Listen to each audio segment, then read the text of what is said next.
Oh, my sweet friends. I try to find quiet pockets of time to record these things for you, but it just doesn't always work out.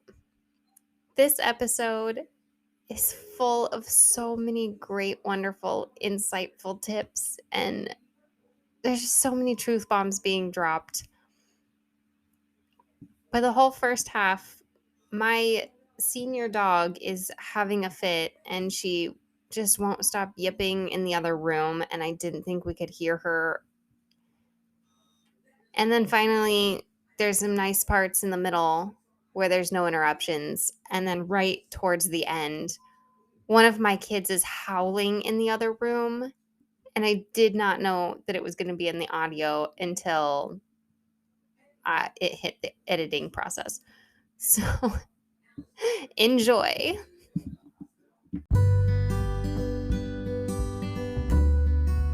They keep telling us to enjoy it while they're young. But our days are filled with chaos and stress and cooking and endless laundry piles. Where's the time to enjoy anything? Yeah, that's what I always thought too. There's so much I have to do. When do I find time for peace and joy and happiness when I barely have time to sleep? Mama, it's time for a shift. You can be a happy mom. Yeah, it's possible. If I can, you can. Trust me.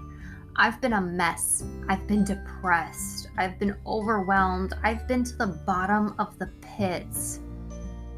And I've risen. I've grown. I've bloomed. And it all started when I realized I didn't have to anything. I get to. It is my privilege and my honor and my divine responsibility to be the queen of my home. It's not a burden. I'm not the janitor and the lunch lady. I'm in charge. I'm the ruler. I'm the chaos coordinator. I'm the calm in the storm. I don't have to anything. I get to. And so do you. So let's rise, mamas. Adjust your crown. Accept your responsibility. And change the effing world. It's all in the way you choose to see it. You're listening to I Get To, the podcast with Brittany Clarkson.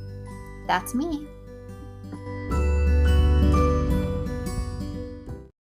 Hello, friend. Thanks for joining me here today. Today might be a short, quick little pep talk for you. Today we're talking about embracing ease without guilt. Okay, it's more than a pep talk. It's definitely a how-to. I toyed with the idea of letting things be easy for a very long time. I really, really like the idea of letting things be easy. But also, I dealt with overcoming guilt at the same time. I was overwhelmed by guilt, and it would lead to more stress, which led into more anxiety attacks, which led into feelings of worthlessness and amplified the depression that I struggled with for such a long time because I was trying to let things be easy instead of overcomplicating them, which led to stress, which led to guilt because I was not showing up everywhere I needed to show up. I wasn't doing everything I needed to do because I was making everything more complicated and adding 1,000 extra things to my to-do list. So the guilt was there anyway. So today, I'm going to let you in on some of what I've figured out on embracing the ease without the guilt. Okay, one main example of how guilt would come in was when I tried to make dinner time easier. I would always feel guilty, like I realized it was a problem when I was pulling out or when I had frozen lasagna in the freezer. Not even like from the store frozen, like I had made it from scratch and put it in the freezer a couple weeks before because I'd made a double batch on one night so that I could have another one later and let it be easy when I put it in.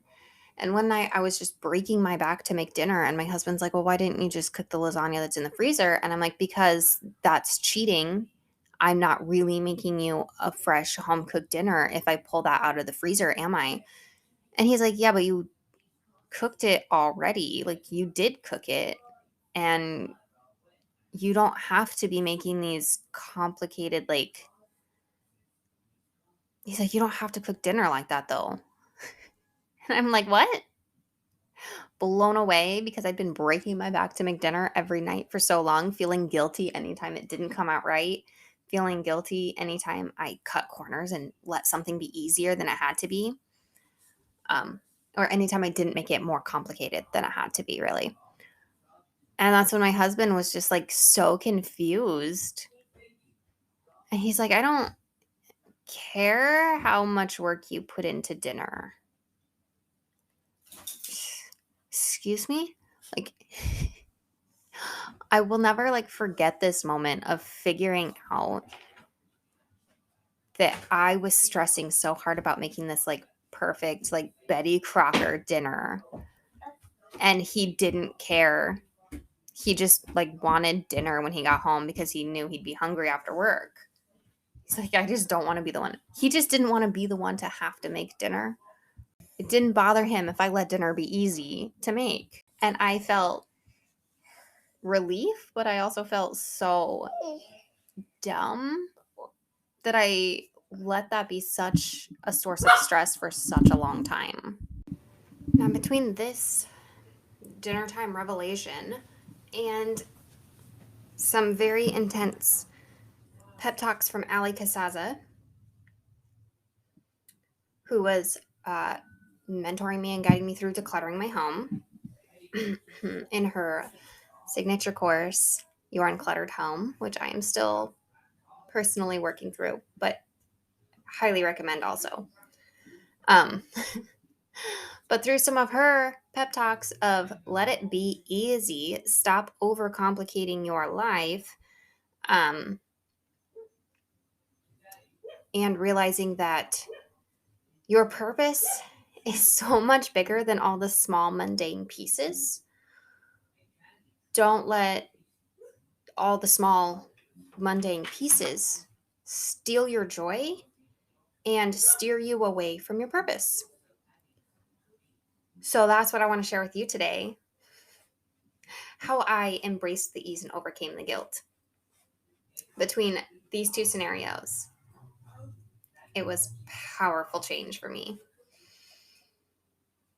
So, how do we do this? Well, we've been conditioned to believe that life is hard. And when you're looking for things to be hard, they will be. If you decide life is beautiful and you decide to let life be beautiful, you will start to see beauty everywhere you go. Start to see the blessing in everything you're considering a burden. Okay? Don't go perverting your blessings into burdens. Don't mistake your privilege as a punishment. Okay? For me, letting things be easy when it comes to home, like home maintenance, home care, home cleaning, all the chores, I struggled with that for such a long time because in my head, I thought it had to be difficult. I had to be behind on this. It could not be easy.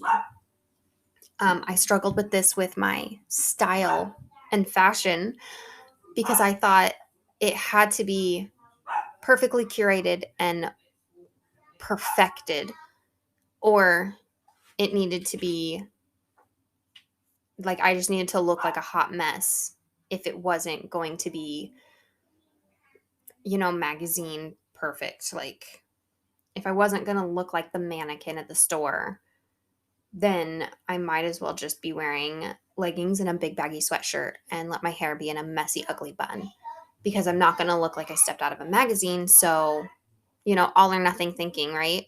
It's all got to be perfect or nothing. So that's one way that you overcomplicate things and resist the ease is believing that perfection has to happen when you could just let it be. Let it be as it is. Let life be beautiful. It does not have to be perfect. It does not have to be complicated. Things can be simple and beautiful at the same time. So, the greatest way to combat this ease and guilt balance is to realize your life is not in the mundane bits. Your purpose isn't to keep up with the mundane. Your purpose is greater than that. That's maybe a byproduct of your purpose or a symptom of your purpose. Um, your purpose is bigger than that. Like, even if you're, I'm putting air quotes around this, just a stay at home mom, your purpose is bigger than cooking, cleaning, dishes, laundry, cleaning up the mess your child just made. That's not your purpose. Your purpose as a stay at home mom is maintaining and managing the entire household. It's it's being there for your kids 24/7, which can be incredibly exhausting. It's balancing your own self-care with caring for everyone else under your roof while caring for your roof too. It's a lot. Okay? And the purpose is up to you. Whether that purpose is that you are remembered for love, or if that purpose is simply that you raise children who fill in the blank, whatever kind of child you want to raise, whatever kind of hospitality you wish to show others, whatever that family environment you want to raise your kids in, that's your purpose, that's your power, because you're the one in control of that and you get to decide. You get to make those decisions on how you live life and how you steward your family and what kind of family environment and dynamics you want to promote. You get to decide that. Hey, mama. If you're feeling lost in a mess of motherhood and chaos, let me tell you about this thing that happened to me. I was having a major depressive episode when the most hectic and stressful day came at me. I was feeling so broken and defeated. I felt so unworthy of these beautiful children who depended on me. I couldn't even depend on myself. I was sad. I was miserable. I wanted out of this life. Then it dawned on me in this spiritual, kismet kind of way. I have all the tools I need to make my life better. I know how to do it. I know how to not be depressed. I know how to not be stressed. Yet here I am, not doing the things I know I need to do. Mama, I know you've got the answers you need to. But just in case you're having a hard time finding them, I put together the Happy Mom Brain Workbook so you can learn this process that I used for internal healing just the same way that I did it. This is what helped me learn to be a happy mom. And I'm so honored to share it with you. The Happy Mom Brain is available at BrittanyClarkson.com or just follow the link on the top of the page. I'm going to share with you now 3 ways to be intentional today. Okay?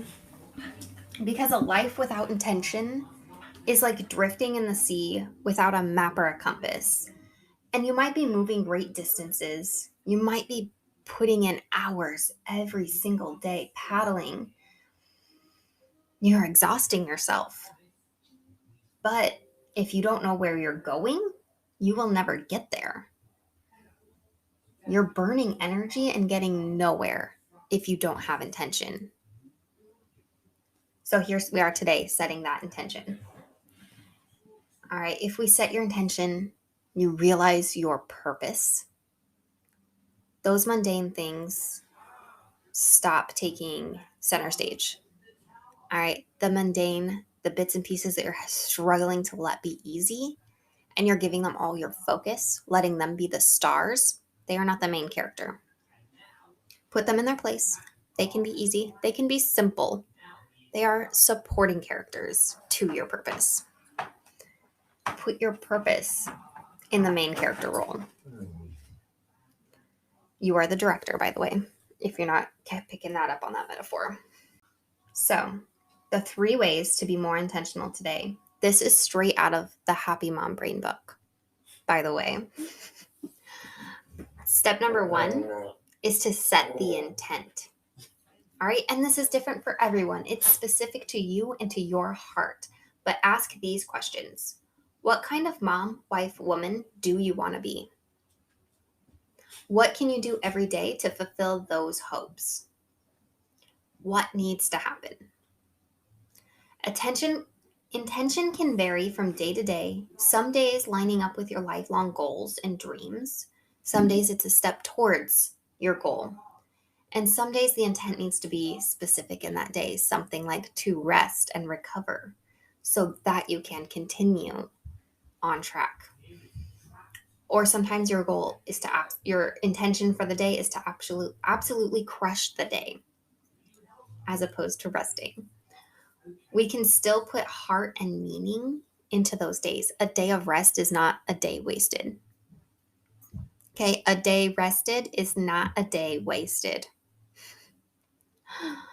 You must rest on this journey. It is a tall and winding staircase. You cannot make it in one go. Rest is purposeful. Rest is powerful. Let that be part of your intentions every day. Number 2, limit your distractions. It's easy to start your day with intent in mind, but often as we go about the day and chaos pulls us in too many directions, and by dinner time we've forgotten who we set out to be, we lay down to sleep and wonder, where did the day go? What was even the point? There's a lot of unavoidable chaos in our days, especially when you have littles in your home. But there's also a lot of distractions we can work to limit. Turn off the TV and put limits on your social media apps. Be present in today and be present with those around you. It's as Bob Goff says, be where your feet are. Say no to the reluctant obligations. If you don't want to be there, don't. Okay, let someone who wants that job have the opportunity to take it. Sometimes that can be really difficult to do. But cut the clutter and start a toy rotation. Less to clean up means more time and energy to enjoy making the mess. That's right. You could actually watch your children make a mess in your living room and smile about it. You can let them have fun when they don't have a million toys all at one time that they can dump on the floor. Um, I don't actually do a toy rotation anymore because that failed epically. What we started doing was a toy library. So they have a small amount of toys that are each in their own care in their bedrooms. They have a small amount that are like living room toys. It's really just all the Toy Story characters. And then like a big gymnastics mat and some of the big soft blocks that they can build with. But things that are super easy to clean up, they don't get overwhelmed with. Everything that is tons of bits and pieces, we keep that all in a locked cabinet, and they can only get out one category of bits and pieces at a time. Either they're playing Legos, or they're playing race cars, or they're playing trains. They're never playing all of them at the same time because that sucks to clean up. Hate it. Hate it. Okay. Moving on. Our number 3 point is to practice gratitude. Focusing on what's going right teaches our brain to spend less time and energy dwelling on what's not right. It sounds silly, but be positive is a scientific breakthrough. We see what we are looking for. When we begin our days by writing out a short list of gratitude, we train our brain to think of all our blessings first thing in the morning. It becomes a habit that seeps into the rest of our day, causing an overall positive attitude and keeping all the little things from distracting you from your purpose and throwing out your intentions. Set your intention and own your day. Don't let your days determine your life. Let your life determine your days. Maybe you already know what you want your life to look like, to be about, to mean. Begin thinking about that as you complete this intentional living exercise. I'll walk you through the exercise too. So, what is the intent for your life? What's the intent for today? What are your key values? Those are some questions to ponder. If you're struggling to set the intent for your life, imagine this. Have you done the funeral exercise before? You imagine that you're walking into a funeral. Everyone that you love is there. Everyone who's been important in your life is there at this funeral. And as you walk up to the casket, you realize it's your funeral. And as each one of your loved ones gets up to speak on the microphone, what are you right now hoping that they say about you? What is it that you want everyone to remember you for? What's your legacy that you want to leave behind? That is your intention in life. The number one thing you want to be remembered about. That's the intention. Okay. Back to your intentional living exercises here. We ask the questions: what is your intent for your life? What are your key values? What distractions stop you from living out these intentions? And in what ways are you living intentionally? How are your views or how are your values reflected into your day? Once again, friend, you don't have to let guilt get in the way. You don't have to overcomplicate. You can let life be easy and let life be beautiful. Just let life be. Thank you so much for listening today. If you could do me a quick little favor and rate and review this podcast, that would mean so, so much to me. And also, if you could screenshot the episode you're listening to and share it on your social media so that other mamas can find the same episodes and learn the same things you've learned, that would mean so much to me, so much to the whole world. Thank you so much for making the world a better place.